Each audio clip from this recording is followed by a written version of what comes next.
ఒత్తిడి అనేది కొంత ఉండడం మంచిదే. లేదంటే మీరు సరిగా చదవరు. విజయం సాధిస్తామని అంత నమ్మకంగా కూడా ఉండకండి. అతి విశ్వాసంతో చదవడమే మానేస్తారు. కొంత తక్కువ విశ్వాసంతోనే ఉండండి. బాబూజీ మహారాజ్ శ్రీకృష్ణ భగవానునితో సంభాషిస్తూ ఉన్నప్పుడు, ఇది నిజమేనా అని కొద్దిగా సందేహపడుతూ ఉండేవారు.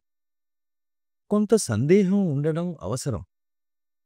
సన్నద్ధత విషయానికి వస్తే, సరిగ్గా పరీక్షలకు సన్నద్ధం అయ్యామా లేదా అన్న విషయం గురించిన అవగాహన మీకే ఉంటుంది తప్ప, మీ సన్నద్ధత గురించి మీ పక్కవారికి అవగాహన ఉండదు. అయితే పరీక్షలకు ఎలా సన్నద్ధం చెందాలి అన్న విషయం నాకు కూడా తెలియదు. क्योंकि कितनी-कितनी एग्ज़ाम्स होती है।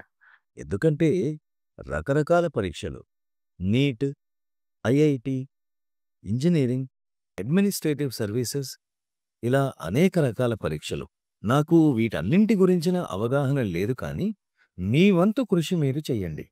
సరైన వ్యక్తుల సహాయ సహకారాలు తీసుకోండి. ఒకే అంశంపై మీ శక్తులనన్నింటినీ కేంద్రీకరించి సన్నద్ధం అవ్వండి. చంచలంగా ఉండకండి.